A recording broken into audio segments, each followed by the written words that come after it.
సంవత్సరాల తరబడి ఎన్ని మందులు వాడినా మీ మోకాల నొప్పులు తగ్గట్లేదా? ప్రాణ పెయిన్ క్లినిక్ లో అత్యాధునిక చికిత్స. ప్రస్తుతం మనతో పాటు ఉన్నారు లైవ్ కాల్లో అందుబాటులో మాజీ జేడీ లక్ష్మీనారాయణ గారు. ఒక్కసారి ఆయనతో మాట్లాడదాం.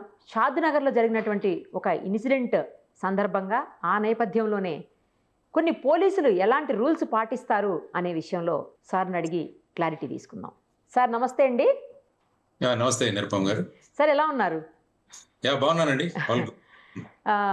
సార్ షాద్నగర్లో ఒక ఇన్సిడెంట్ జరిగింది. అఫ్ కోర్స్ ఇప్పుడు దీనికి దానికి సంబంధం లేదు, కానీ ఈ సందర్భంగా ఏంటంటే కొన్ని విషయాలు మాట్లాడాల్సినటువంటి పరిస్థితి వచ్చింది. షాద్నగర్లో ఒక మహిళను పోలీస్ స్టేషన్కి తీసుకుని వెళ్ళి అర్ధరాత్రి 9 గంటల నుంచి మిడ్ నైట్ 2 o'clock వరకు ఉంచి ఆమె మీద 3rd డిగ్రీని రకరకాలుగా ప్రయోగించారు. ఆమె ఒక్కదాని మీదే కాదు, ఆమె హస్బెండ్ మీద, సేమ్ టైం 14 ఏళ్ళ ఆమె కొడుకు మీద. సార్ అసలు రూల్స్ ప్రకారం 3rd డిగ్రీ అనేది ఎప్పుడు ప్రయోగిస్తారు? ఏ సందర్భంలో దాని అవసరం ఉంటుంది అసలు పోలీసులకు?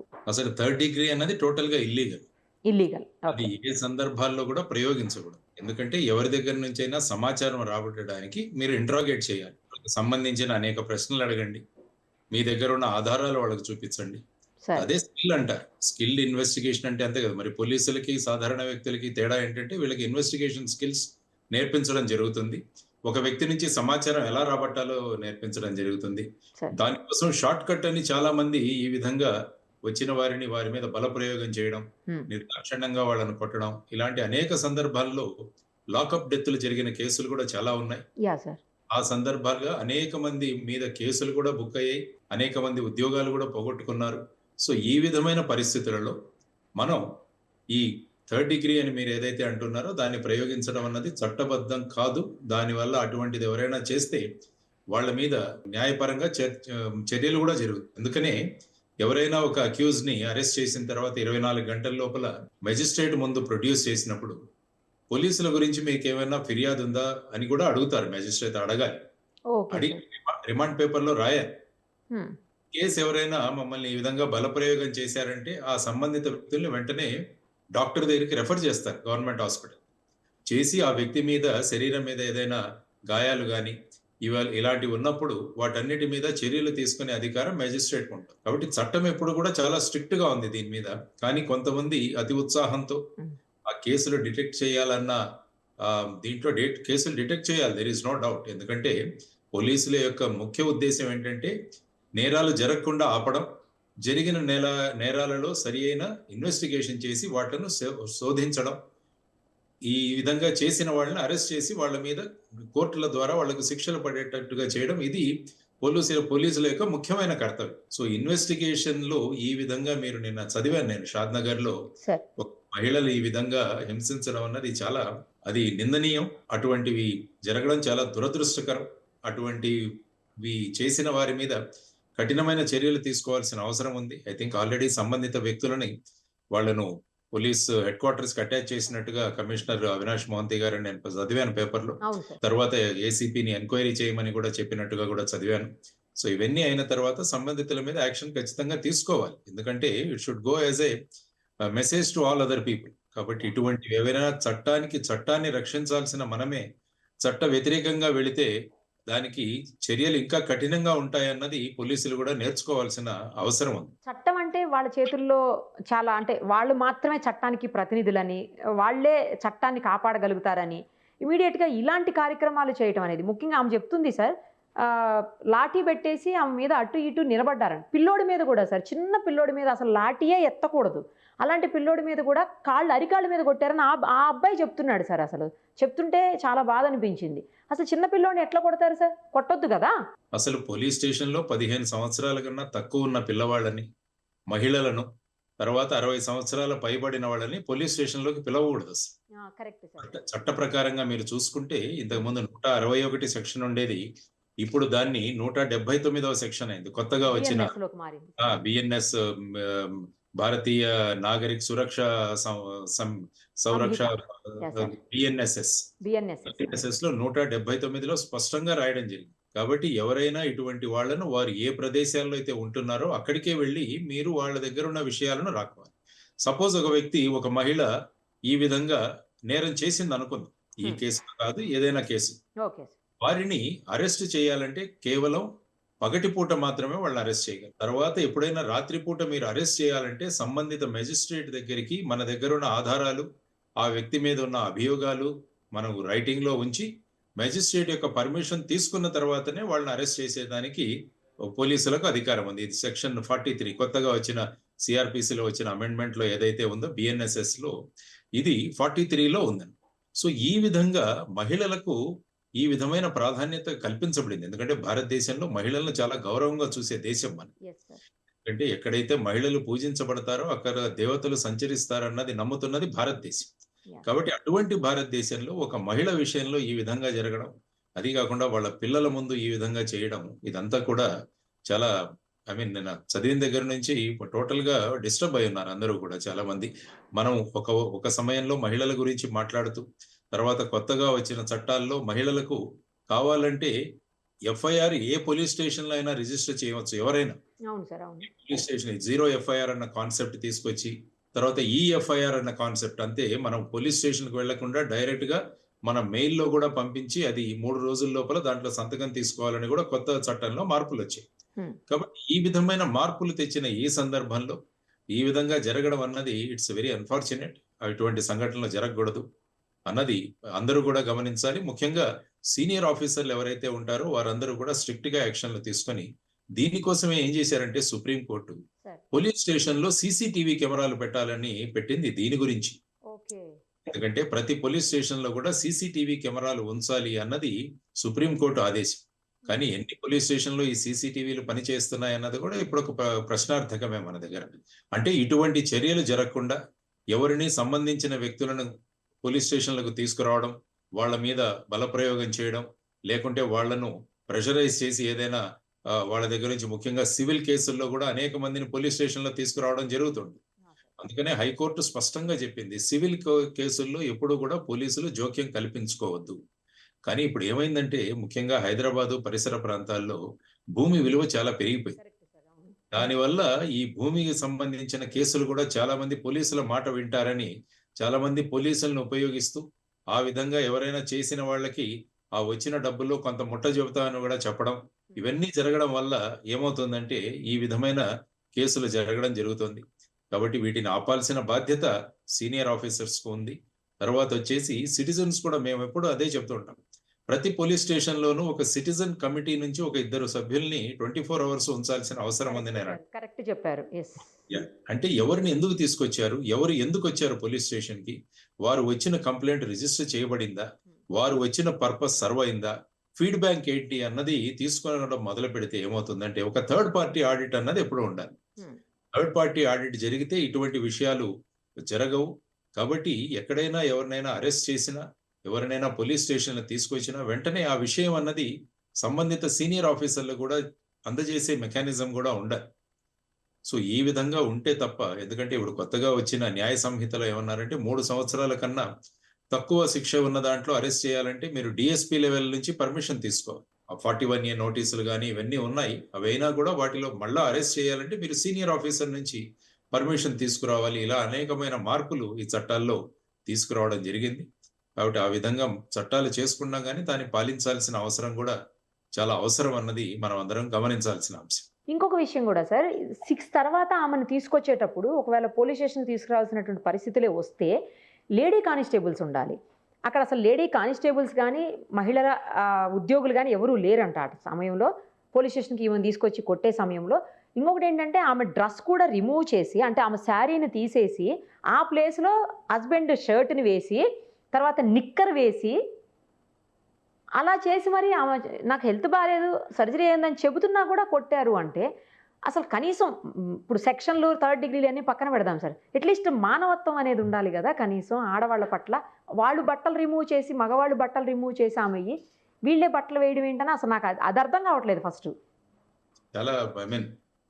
చాలా దారుణమైన ఘోరమైన సంఘటన అండి ఇది. ఏ విధంగా అయితే మీరు వెళ్ళారని కూడా మీరు చెప్పారు, ఆవిడతో మాట్లాడారని చెప్పారు. ఆ తర్వాత ఈ పేపర్ లో వచ్చిన ఇన్ఫర్మేషన్ చూసినా కూడా ఏ విధంగా చూసినా కూడా ఇది అసలు ఇటువంటి సంఘటనలు ఎలా జరుగుతాయి అన్నది కూడా ఈవెన్ విభాగంలో పనిచేస్తున్న మాకు కూడా ఒక జుగుప్సాకరమైన పరిస్థితి అందరికీ అనిపిస్తుంది అనమాట. సో ఈ విధంగా 6 గంటలకు రావడం, సన్సెట్ నుంచి సన్ రైజ్ వరకు ఎవరిని పోలీస్ స్టేషన్ లోకి తీసుకురాకూడదు. ఆ తర్వాత మహిళలు 15 సంవత్సరాల కన్నా తక్కువ వాళ్ళు, 60 సంవత్సరాల పైబడిన వాళ్ళని పోలీస్ స్టేషన్ లోకి అసలే తీసుకురాకూడదు. ఇన్ కేసు వాళ్ళ మీద నేరం ఆపాదించబడితే అందులో వాళ్ళను తీసుకురావడానికి కూడా మెజిస్ట్రేట్ పర్మిషన్ తీసుకురావాలి సాయంత్రం నుంచి. ఓకే. ఇవన్నీ కూడా లీగల్ గా ఉంది. అంటే ఒక మహిళ సాక్షిదారు కావచ్చు, ఆర్ ఒక మహిళ ఆ అఫెన్స్ చేసి ఉండవచ్చు, అంటే నిందితురాలు కావచ్చు. ఈవెన్ నిందితురాలు అయినా కూడా మహిళను సాయంత్రం పూట అరెస్ట్ చేయాలంటే, అంటే సూర్యాస్తమయం తర్వాత అరెస్ట్ చేయాలంటే మెజిస్ట్రేట్ పర్మిషన్ ఉండాలి. ఇవన్నీ కూడా చట్టబద్ధంగా బంధనాలు. కాబట్టి ఇటువంటి ఇన్వెస్టిగేషన్ ప్రొసీజర్స్ ఎవరైతే ఫాలో అవ్వరో వారందరికీ కూడా 179 కింద ఒక యాక్షన్ కూడా మనం తీసుకోవచ్చు. యాక్చువల్గా 197 బిఎన్ఎస్ లో ఇన్వెస్టిగేషన్ లో చెప్పబడిన విధానాలు పాటించకుంటే సంబంధిత పోలీస్ అధికారుల మీద కేసులు కూడా రిజిస్టర్ చేయొచ్చు. ఇంతకుముందు 166A అని ఉండేది ఐపీసీలో, అదే బిఎన్ఎస్ లో 197 గా మారిందను. సో ఆ విధంగా వీరికి పోలీస్ స్టేషన్ లో ఈ సంబంధిత వ్యక్తుల మీద అఫెన్సెస్ కూడా రిజిస్టర్ చేయడానికి కూడా ఐపీసీలో, అంటే ఇప్పుడు ఉన్న బిఎస్ఎన్ లో కూడా ప్రొవిజన్ ఇవ్వడం జరిగింది. సార్, ఇప్పుడు మహిళల్ని విచారించేటప్పుడు లేదా ఇన్వెస్టిగేషన్ చేసేటప్పుడు మహిళా కానిస్టేబుల్స్, మహిళా పోలీసులు ఆఫీసర్స్ ఉండాలా, లేకపోతే మగవాళ్ళు కూడా చెయ్యొచ్చునా? ఉండాలండి, ఖచ్చితంగా. ఇప్పుడు వచ్చిన చట్టంలో మార్పుల్లో ఏదైతే ఉందో, ఇంతకు ముందు కూడా మహిళల్ని ఎవరైనా అరెస్ట్ చేయాలంటే ఆ అరెస్ట్ కేవలం మహిళలు మాత్రమే చేయాలి అన్నది స్పష్టంగా ఉంది. ఆ తర్వాత వాళ్ళ స్టేట్మెంట్స్ ఏవైతే ఉన్నాయో, అంటే ముఖ్యంగా ఈ బలాత్కారాలు, అత్యాచారాలు ఇటువంటి సందర్భంలో వాళ్ళ ఇన్వెస్టిగేటింగ్ ఆఫీసర్స్ ఖచ్చితంగా మహిళలే ఉండాలి. ఒకవేళ లేకుంటే పోలీస్ స్టేషన్ లో ఒక మహిళా కానిస్టేబుల్ యొక్క ప్రెజెన్స్ లో వాళ్ళ స్టేట్మెంట్స్ అవి తీసుకోవచ్చు అన్నది సాధారణంగా ఉన్న ప్రొవిజన్. కాబట్టి మహిళలను మనం ట్రీట్ చేస్తున్నప్పుడు ఈవెన్ అరెస్ట్ చేయాలన్నా కూడా మహిళా అధికారులే చేయాలి అన్నది స్పష్టంగా ఉన్న ఒక ప్రొవిజన్ దాంట్లో ఉంది. పిల్లల విషయంలో అయితే సార్ అసలు అరెస్టే చేయకూడదు అంటున్నారు, పోలీస్ స్టేషన్కే తేవద్దు అంటున్నారు. ఒకవేళ ఏదైనా విషయంలో విచారించవలసినటువంటి పరిస్థితి వచ్చింది అనుకోండి పిల్లల్ని, అప్పుడు ఏం చేయాలి సార్? వాళ్ళ ఇంటికి వెళ్ళాలి, వాళ్ళు ఎక్కడైతే నివసిస్తున్నారో అక్కడికి వెళ్ళాలి. కానీ ఇప్పుడు వచ్చిన బిఎన్ఎస్ఎస్ లో ఏమన్నారంటే, ఈ ముగ్గురు కేటగిరీలో ఉన్న వ్యక్తులు ఎవరైనా మేము పోలీస్ స్టేషన్లకు వస్తాము అని చెబితే వాళ్ళని తీసుకురావచ్చు అని ఉన్నది. ఓహో, ఓకే. అంటే ఇదొకటి కొత్తది యాడ్ చేశారు. ఇంతకు ముందు సిఆర్పిసిలో అది స్పష్టంగా ఉన్నది, 15 సంవత్సరాల లోపు పిల్లలు, మహిళలు, తర్వాత 60 సంవత్సరాల పైబడిన వాళ్ళను పోలీస్ స్టేషన్లకు పిలవకూడదు సాక్షులుగా. వారి సాక్ష్యాలను కనుక మీరు రికార్డు చేయాలంటే వాళ్ళు ఎక్కడ నివసిస్తున్నారో అక్కడికి వెళ్ళాలి. కానీ ఇందులో ఒకటి యాడ్ చేశారంటే, పైన పేర్కొనబడిన వ్యక్తులు ఎవరైనా వాళ్ళు మేము పోలీస్ స్టేషన్లకు వస్తాను అని సమ్మతి ప్రకటిస్తే వాళ్ళను పోలీస్ స్టేషన్ లో విచారించవచ్చు. ఇది ఎందుకు పెట్టారో నాకు అర్థం కావట్లేదు. దిస్ ఇస్ అబ్సర్డ్, యాక్చువల్ గా ఉండకూడదు. అందుకనే ఈ మధ్య ఈ చట్టాల పట్ల కూడా మళ్ళా ఒక రివిజన్ అవ్వాలి. ఈ చట్టాల పట్ల అవి పార్లమెంట్ లోను కానీ ఎక్కడా కూలంకషంగా డిస్కషన్ చేయకుండా వీటిని, ఈ చట్టాలను తీసుకురావడం జరిగింది. కాబట్టి ఈ చట్టాల్లో ఉన్న కొన్ని మార్పులు కూడా తీసుకురావాలని ఇప్పటికే రాజకీయ పార్టీలు కూడా మాట్లాడుతున్నాయి. సో ఇందులో నేను ఇప్పుడు ఉదాహరించిన విషయం ఇది. ఇంతకుముందు లేని దాంట్లో ఇప్పుడు ఇది పెట్టడం. ఇప్పుడు ఏమంటారంటే వాళ్ళు వస్తామన్నారు అందుకనే తీసుకొచ్చామని చెప్తారు. వీళ్ళు బలవంతంగా తెచ్చినా కూడా అదే చెప్తారు. సో దానికి మళ్ళీ ఏదైనా సమన్స్ ఇష్యూ చేయడమో, ఏదైనా ఇన్ రైటింగ్ ఇవ్వడమో, ఏముంది దీని మీద సంతకం పెట్టండి అంటే పెడతారు. తెలియదు కదా సార్ వాళ్ళకు. అదే అందుకనే చట్టం యొక్క జ్ఞానం చాలా తక్కువగా ఉంది అందరికీ. కాబట్టి నేను ఎప్పుడు చెబుతూ ఉంటాను, ఎందుకంటే మన పాఠ్యాంశాలలో కూడా చట్టాలను చేయాలి. ఈ 3 చట్టాలు చేశారు, ఆ సంబంధిత బేసిక్స్ అయినా మీరు 6వ తరగతి నుంచి నేర్పండి. రాజ్యాంగము, ఈ చట్టాలు, ఈ అవగాహన ఉంటే ఒక పౌరుడు అన్నవాడు ధైర్యంతో ఉంటాడు. వాళ్ళ మీద ఎవరు కూడా ఈ విధంగా చేయడానికి భయపడతారు. ఎందుకంటే మన దగ్గర జ్ఞానం ఉన్నప్పుడు భయపడతారు ఎదుటి వ్యక్తి. మనకేమీ తెలియనప్పుడు దాన్ని ఆసరాగా తీసుకుని అనేక వ్యక్తులు మన మీద ఈ విధమైన బల ప్రయోగాలు చేసే పరిస్థితులు కూడా వస్తున్నాయి. సార్, అసలు ఇప్పుడు పిల్లల్ని విచారించాలంటే ఏ వయసు లోపు పిల్లల్ని అసలు విచారించకూడదు, ఏ వయసు పైన పిల్లల్ని విచారించవచ్చు సార్? లేకపోతే ఎవరినైనా విచారించవచ్చా పోలీసులు అనుకుంటే? జువెనైల్ జస్టిస్ యాక్ట్ అని ఒకటి ఉన్నది, జేజే యాక్ట్. అంటే పిల్లలు, మైనర్స్ ఎవరైనా నేరాలు చేస్తే, ఈవెన్ వాళ్ళు నేరస్తులైనా నిందితులైనా కూడా వాళ్లను పోలీస్ స్టేషన్ లోను, తర్వాత పోలీసులు యూనిఫామ్ లోను ఉండకూడదు. వాళ్ళందరినీ కూడా జువెనైల్ బోర్డ్ అని ఉంటుంది, అక్కడికి తీసుకువెళ్ళాలి వాళ్ళు. కాబట్టి ఆ టోటల్ ప్రొసీజరే వేరేగా ఉంటుంది. ఈ మధ్య ఈ మైనర్లు కూడా చాలా మంది కేసుల్లో ఇన్వాల్వ్ అవుతున్నారు. నిర్భయ కేసు తీసుకోండి, లేకుంటే ఇక్కడ ఉన్న మన ఇక్కడ సైబరాబాద్ లో జరిగిన దిశ కేసు తీసుకోండి, అవును సార్. లేకుంటే మొన్నటికి మొన్న జరిగిన నంద్యాలలో ముచ్చుమర్రిలో జరిగిన కేసులో కూడా వీళ్ళందరూ కూడా ఈ మధ్య యూట్యూబ్లు ఇవన్నీ చూసేసి ఈ మైనర్లు అన్న వాళ్ళు కూడా ఈ విధంగా నేరాలు చేయడం అన్నది మనం చూస్తాం. నేను ఎవరో డ్రగ్స్ లో కూడా దొరుకుతున్నారు సార్, డ్రగ్స్ లో దొరుకుతున్నారు, డ్రైవింగ్. నిన్న రాత్రి కూడా ఒక యాక్సిడెంట్ అయింది సార్ మనకి హైదరాబాద్ లోనే, 5 మైనర్లే ఉన్నారు కారులో. ఉత్తరప్రదేశ్ లో కూడా ఒక అబ్బాయి కాలేజీ మానేసి కారు తీసుకుని వెళ్లి దాన్ని ఏదో స్టంట్ చేస్తూ ఒక మహిళ మృతికి కారణం అయ్యాడు. అవును సార్. ఇవన్నీ కూడా జరుగుతున్న అంశాలు. కాబట్టి వీటన్నిటినీ పరిశీలించి ఈ 16 సంవత్సరాల లోపల పిల్లలు ఎవరైతే ఉన్నారో వాళ్ళందరినీ మైనర్స్ గా పరిగణించడం జరుగుతుంది. ఆ వయసుని ఏజ్ను కూడా మార్చాలన్న ధోరణి కూడా జరుగుతుంది. కాబట్టి పిల్లలు ఎవరైనా వాళ్ళను ప్రశ్నించాలంటే వాళ్ళ ఇంటి దగ్గరికి వెళ్ళి ప్రశ్నించాలన్నది మన చట్టాల్లో ఉన్న అంశాలు.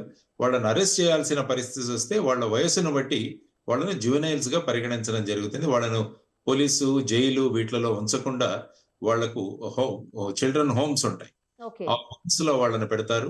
తర్వాత అక్కడ ఒక వేరే కమిటీ కూడా ఉంటుంది అనమాట. సో ఆ విధంగా చేసే అవకాశాలు కూడా ఉన్నాయి మన చట్టాల్లో ఉన్నాయి.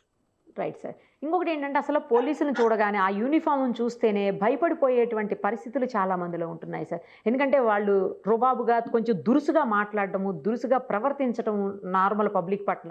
ఓ పక్క ఫ్రెండ్లీ పోలీసింగ్ అంటారు, మరోవైపు ఏమో ఇలాంటివి జరుగుతూ ఉంటే జనాలు కూడా భయపడిపోయేటువంటి పరిస్థితి సార్. వాళ్ళు ఏమన్నా గట్టిగా రా పిఎస్ కనగానే అసలు తప్పో ఒప్పో రైటో ఏదో తర్వాత సంగతి, ముందు పిఎస్కి వెళ్ళిపోవాలి, లేకపోతే ఊరుకోరు.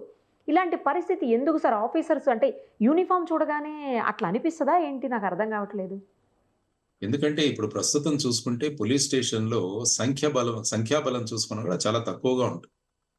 అంటే మన దేశంలో ఉన్న పరిస్థితి ఏంటంటే చాలా తక్కువ సంఖ్యలో పోలీసు ఉంటారు. ఆ తర్వాత ముఖ్యంగా ఏంటంటే రెండవది పోలీసులు అన్న వాళ్ళ మీద లోడ్ పెరిగిపోతుంది, కేసుల యొక్క సంఖ్య కానీ. ఎందుకంటే ఇంతకుముందు చట్టాన్ని అనుసరించే వాళ్ళు చాలా మంది ఉండేవాడు, కానీ ఇప్పుడు చట్టాన్ని ఏమవుతుందో చూద్దాం అన్న దాంట్లో కూడా చాలా మంది ఈ విధమైన కేసులు, ప్రతి సంవత్సరం కేసుల సంఖ్య పెరుగుతోంది. ఆ తర్వాత ఇన్వెస్టిగేషన్ చేయాల్సిన ప్రొసీజర్స్ కూడా చాలా ఉంటాయి. తర్వాత ఏంటంటే ఈ విఐపి విజిట్స్, ఈ లా అండ్ ఆర్డర్ వీటిలో ఏమవుతుందంటే చాలా సమయం పోలీసులది వాటిలోనే వెళ్ళిపోతుంది. ఫర్ ఎగ్జాంపుల్ ఒక ప్రాంతానికి ఒక ముఖ్యమంత్రి వస్తారు, అప్పుడేంటి ఇన్వెస్టిగేషన్లు ఇవన్నీ పక్కన పెట్టేసి పోలీసులందరూ కూడా వారి బందోబస్తు వాళ్ళ దీంట్లో ఉంటారు. ఆ తర్వాత ఈ విధంగా జరిగిపోవడం, తర్వాత ప్రోటోకాల్ డ్యూటీస్, తర్వాత వచ్చేసి పెద్ద పెద్ద ప్రోగ్రామ్స్ జరగడం, వీటన్నిటి దగ్గర బందోబస్తు, లేకుంటే గుళ్లలో కార్యక్రమాలు, ఇవన్నీ కూడా యాక్చువల్గా పోలీసులు అవసరం ఉండదు. కానీ ఇప్పుడు ఏంటంటే ప్రతి చోట ప్రజలు గుమ్మిగూడిన చోట పోలీసులు కావాల్సి వస్తుంది. సో దానివల్ల ఏమవుతుందంటే పోలీసుల బేసిక్ డ్యూటీ ఏదైతే ఉందో ఇన్వెస్టిగేషన్ అన్నది పక్కన పడుతుంది. కాబట్టి ఇన్వెస్టిగేషన్ లో త్వరగా చేయడానికి ఇటువంటి మార్గాలు ఏవైతే ఉన్నాయో అవి కూడా అనుసరించాల్సిన పద్ధతి వస్తుంది. ఒక 2 తగిలించడం, ఆ తర్వాత వాళ్ళ దగ్గర నుంచి సమాచారం లాబొత్తడం, అది శృతి మించి ఈ విధంగా నిన్న జరిగిన కేసులాగా అవడం, ఇవన్నీ కూడా సందర్భాలు జరుగుతున్నాయి. కాబట్టి ఎప్పుడూ కూడా రాష్ట్ర ప్రభుత్వాలు పోలీస్ అన్నది రెవెన్యూ అర్నింగ్ డిపార్ట్మెంట్ కాదు అని ఎప్పుడూ అనుకోకూడదు. వాళ్ళు ఏమంటారంటే ఎక్సైజ్ డిపార్ట్మెంట్ నుంచి రెవెన్యూ వస్తుంది, తర్వాత వచ్చేసి మైనింగ్ డిపార్ట్మెంట్ నుంచి డబ్బు వస్తుంది, మిగతా వాటి నుంచి స్టేట్ ఎక్స్చెక్కర్కి డబ్బు వస్తుంది. కానీ పోలీసులు అంటే మనం ఖర్చే పెట్టాలి, కాబట్టి దీని మీద ఎక్కువగా మనం నిధులు కూడా శాంక్షన్ చేయట్లేదు. పోలీస్ స్టేషన్ బిల్డింగ్స్ కానీ, వాళ్ళ టైమింగ్స్ కానీ, మ్యాన్ పవర్ కానీ, ఒక వ్యక్తి 8 గంటలు పనిచేయగలడు, 8 గంటల నుంచి 10 గంటల వరకు పనిచేయగలడు. కానీ రోజులు అసలు ఎక్కడా గ్యాప్ లేకుండా పని చేయాలంటే వాళ్ళ మీద కూడా ఏంటంటే మెంటల్ స్ట్రెస్ కూడా చాలా ఎక్కువగా ఉంటుంది. ఆ మెంటల్ స్ట్రెస్ ఎప్పుడైతే ఎక్కువగా ఉంటుంది ఏంటంటే ఇటువంటి పనులకు వాళ్ళు పూనుకుంటారు.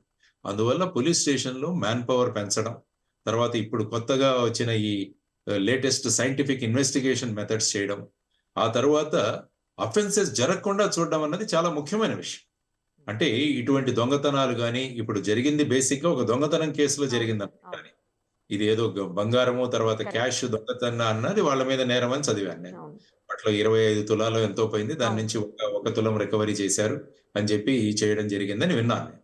సో ఆ విధంగా నేరాలు జరగకుండా, తర్వాత వచ్చేసి జరిగిన నేరాలను వెంటనే పరిశోధించడం, ఇవన్నీ కూడా ముఖ్యం. కాబట్టి పోలీస్ స్టేషన్ యొక్క సంఖ్య, ఆ తర్వాత ఇన్వెస్టిగేషన్ పోలీసులు, లా అండ్ ఆర్డర్ పోలీసులు సపరేట్ చేయడం, ఇది సుప్రీంకోర్టే చెప్పింది. Investigation, law and order separate గా పెట్టండి. దానివల్ల ఏంటంటే ఇన్వెస్టిగేషన్ పోలీసులు కేవలం ఇన్వెస్టిగేషన్ చేస్తూ ఉంటారు, లా అండ్ ఆర్డర్ వాళ్ళు అటెండ్ అవుతుంటారు లా అండ్ ఆర్డర్. దానివల్ల ఏంటంటే ఇన్వెస్టిగేషన్ అన్నది చేయడానికి వీళ్ళ దగ్గర తగిన సమయం దొరుకుతుంది. తగిన సమయం దొరికినప్పుడు సైంటిఫిక్ గా ఇన్వెస్టిగేట్ చేయడం జరుగుతుంది. దానివల్ల ఈ షార్ట్ కట్స్ మెథడ్స్ అవి అవలంబించాల్సిన అవసరం ఉండదు. సో ఆ విధంగా సుప్రీంకోర్టు చెప్పింది. కాబట్టి అవి చేస్తున్నామా లేదా అన్నది కూడా హోమ్ డిపార్ట్మెంట్ తర్వాత డీజీపీ గారు వీరు చూడాల్సిన అవసరం చాలా ఉంది. నార్మల్ గా చాలా మందిని చూస్తుంటాం సార్, సీనియర్ ఆఫీసర్స్ అంటే ఒక డీసీపీ లేదా డిఎస్పీ స్థాయి పైన వ్యక్తులంతా కూడా చాలా పొలైట్ గా ఉంటారు, మంచిగా రిసీవ్ చేసుకుంటారు, చాలా బాగుంటారు పబ్లిక్ తోటి, అంటే ఫ్రెండ్లీ పోలీసింగ్ అంటే అక్కడి నుంచి చూస్తాం. కానీ కింది స్థాయి వ్యక్తులు ఎవరైతే ఈ హోమ్ గార్డులు లేకపోతే కానిస్టేబుల్స్, ఎస్ఐలు, సిఐలు, ఇన్స్పెక్టర్స్ ఈ స్థాయి వరకు మాత్రం చాలా వల్గర్ లాంగ్వేజ్ యూజ్ చేయటం, అసలు మీరు ఏమండి అని పిలవడం అనేది పోలీస్ స్టేషన్లో చూడం సార్. ఏంట్రా నువ్వు ఇటు రారా, అరే ఒరే, ఇవే తప్ప అసలు గౌరవం అనేది ఎక్కడ కూడా కనిపించదు సార్. అంత అగౌరవంగా మాట్లాడాల్సిన ప్రతివాడు క్రిమినల్ కాదు కదా. అక్కడికి వెళ్ళిన ప్రతివాడు పోలీస్ స్టేషన్కి వెళ్ళినంత మాత్రాన క్రిమినల్ అవడు, లేదా పోలీస్ స్టేషన్కి వెళ్ళినంత మాత్రాన వీళ్ళ సాయమే కోరుతున్నట్లు కాదు, వాళ్ళ డ్యూటీ కదా అక్కడ చేయాల్సింది. బట్ అలా ఎందుకు బిహేవ్ చేయరు పోలీసులు? ఈ ట్రైనింగ్ లో ఉన్న ప్రధానమైన అంశం, ఈ ట్రైనింగ్ అన్నది రెగ్యులర్ గా జరగాలి. సీనియర్ ఆఫీసర్లు కూడా ఇలాంటిది ఎక్కడైనా జరిగితే వెంటనే వాటి మీద చర్యలు తీసుకుంటే ఆ చర్యల వల్ల మిగతా వాళ్ళ మీద ఎఫెక్ట్ పనిచేస్తుంది. తర్వాత ఏంటంటే ముఖ్యంగా పైన ఆఫీసర్లు కూడా ఫైనల్ గా పోలీస్ విభాగం మీరు మొత్తం చూసుకుంటే పోలీస్ స్టేషన్ మీదే వర్క్ అవుతుంది. సపోజ్ ఇప్పుడు తెలంగాణ డీజీపీ గారు తీసుకుంటే ఆయన తెలంగాణ రాష్ట్రంలో ఉన్న అన్ని పోలీస్ స్టేషన్లకు ఆయన మెయిన్ ఎస్హెచ్ఓ అనుకోవచ్చు. ఐజీ వాళ్ళ పరిధిలో, డిఐజీ వాళ్ళ పరిధిలో, ఎస్పీ వాళ్ళ జిల్లాలో, తర్వాత డిఎస్పీ వాళ్ళ పరిధిలో, పోలీస్ స్టేషన్ ఇన్ఛార్జ్ సిఐ ఆ పోలీస్ స్టేషన్ కి ఇన్ఛార్జ్. కాబట్టి ఏది జరిగినా కూడా ఫైనల్ గా డెలివరీ చేయాల్సింది police station.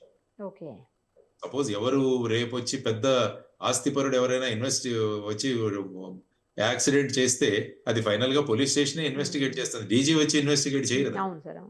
FIR police station లోనే రిజిస్టర్ అవుతుంది, అక్కడ ఉన్న అధికారి ఇన్వెస్టిగేటింగ్ ఆఫీసర్ గా ఉంటారు. ఏమవుతుందంటే పోలీస్ స్టేషన్ వర్కింగ్ అన్నది చాలా ఇంప్రూవ్ చేయాలి. తర్వాత పోలీసుల సమయం వృధాగా ఎక్కడ పోతుంది అన్నది కూడా మనం చూడాలి. ఇప్పుడు ఇంతకుముందు చెప్పినట్టు నేను లా అండ్ ఆర్డర్ డ్యూటీస్ గురించి చెప్పాను. సమన్స్ ఎవరైనా కోర్టు కేసుల్లో వాళ్ళు కోర్టులో అటెండ్ అవ్వాలంటే ఆ సమన్స్ పోలీస్ స్టేషన్లకే వస్తుంది. యాక్చువల్ గా దాన్ని ఒక కొరియర్ రూపంలో డైరెక్ట్ గా వాళ్ళకు సర్వ్ చేయొచ్చు కదా. లేకుంటే ఏంటి, ఇక్కడ పోలీస్ స్టేషన్ ఆ సమన్స్ తీసుకొని ఆ వ్యక్తిని ఎక్కడున్నారో తెలుసుకొని వాళ్ళ దగ్గరికి వెళ్ళి సర్వ్ చేయాలి. దీనిలో మనం అవుట్ సోర్సింగ్ చేయవచ్చు కదా అన్నది ఒక కాన్సెప్ట్. వెళ్ళి ఇవ్వచ్చు, లేకుంటే ఎలక్ట్రానిక్ మాధ్యమాల ద్వారా ఇప్పుడు కొత్త చట్టంలో మనం డైరెక్ట్ గా ఎలక్ట్రానికల్ గా కూడా వాళ్ళకి వాట్సాప్ లో వీటిలో కూడా మార్పు వచ్చి. సో ఇవి మనకు సపోజ్ పోలీస్ స్టేషన్ లో ఉన్న ఈ వస్తువులు ఏవైతే సీజ్ చేసిన వస్తువులన్నీ కూడా ప్రతిరోజు మనం చూసి అవి ఉన్నాయా లేవా అని చూసుకోవాలి. దానికోసం విడిగా ఒక అవుట్ సోర్సింగ్ కూడా పెట్టుకోవచ్చు, ఒక స్టోర్ లాగా పెట్టి దాంట్లో మనం చేయవచ్చు. ఇలా పోలీస్ స్టేషన్ లో ఉన్న డ్యూటీస్ అన్ని అనలైజ్ చేసి వాటిలలో ఏ విషయాలు మనం అవుట్ సోర్స్ చేయొచ్చు అని చేయగలిగితే పోలీసు బలం అన్నది మెయిన్ గా ఇన్వెస్టిగేషన్ కోసం, తర్వాత వచ్చేసి ఈ అఫెన్సెస్ జరగకుండా కాపాడడం కోసం. ఫర్ ఎగ్జాంపుల్ మొన్న చూశాను పోలీసులందరూ కూడా సైకిల్స్ లో ఇప్పుడు పెట్రోలింగ్ చేస్తున్నారని కూడా నేను చదివాను. ఫుడ్ పెట్రోలింగ్ కన్నా సైకిల్ పెట్రోలింగ్ లో పెడితే ఎక్కువ భాగాన్ని కవర్ చేయొచ్చు అన్నది. కాబట్టి ఏంటంటే పోలీసులు కనపడాలి. ఆ తర్వాత నేను ఎప్పుడు ఏం చెప్తున్నాం అంటే, మేము మహారాష్ట్రలో ఉన్నప్పుడు ఇది కూడా ఇంప్లిమెంట్ చేసాం. మొత్తం మన పోలీస్ స్టేషన్ 24 గంటల్లో ఏ విధంగా యాక్టివేట్ అవుతుంది పోలీస్ స్టేషన్ ఏరియా అన్నది చూసుకోవాలి.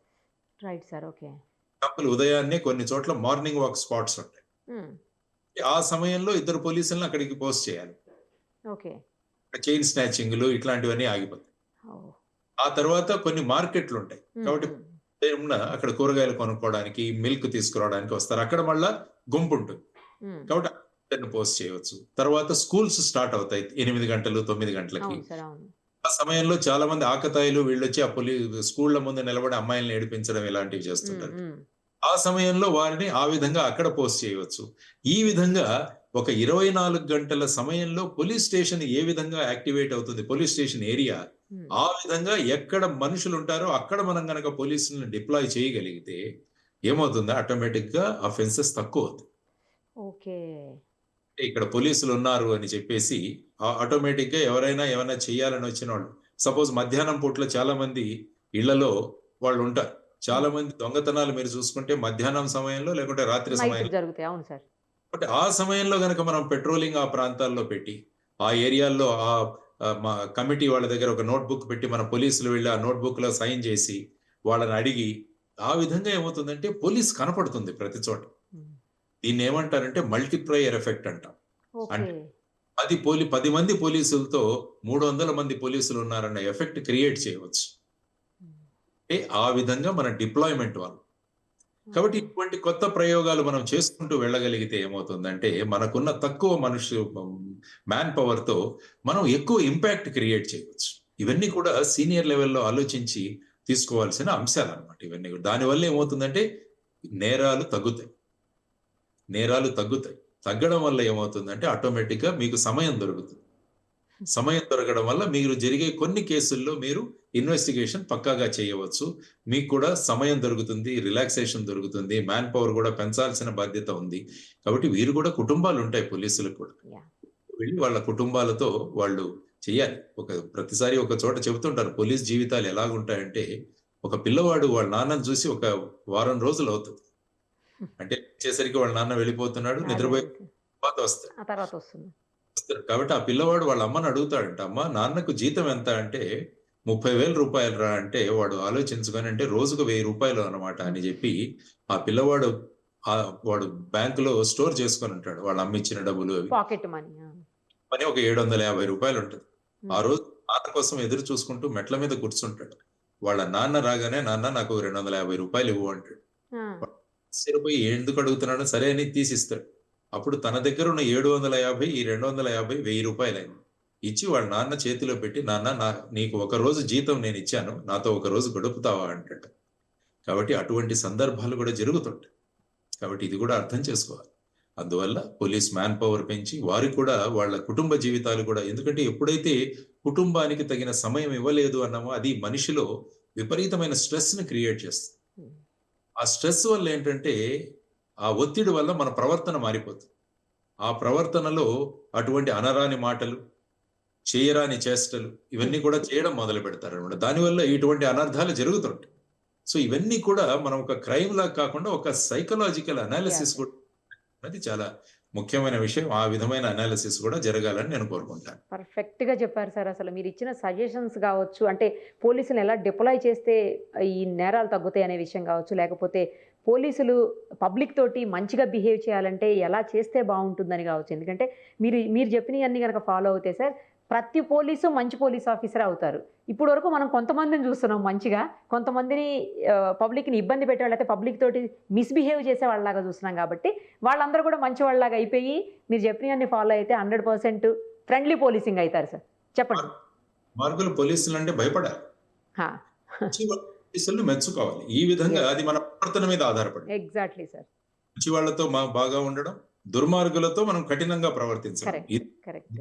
రాష్ట్ర పోలీసులు మేమేమంటామంటే సదరక్షణాయ ఖల నిగ్రహణాయ. అంటే మంచి వాళ్ళతో బాగుండడం, దుర్మార్గులతో కఠినంగా ఉండడం. ఇది కరెక్ట్. మహాత్మా పోలీస్ నేను ఎందుకంటే అక్కడ పనిచేశాను కాబట్టి అవునవును సార్. మోటో.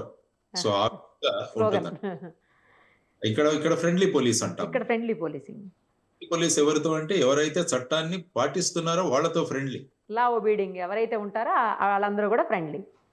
కాబట్టి దుర్మార్గులతో ఫ్రెండ్లీగా ఉండకూడదు. ఆ! I think we. హనుమంతరావు గారు కూడా ఒక చోట మాట్లాడారు. అది చాలా పెద్ద ఫేమస్ వీడియో అది.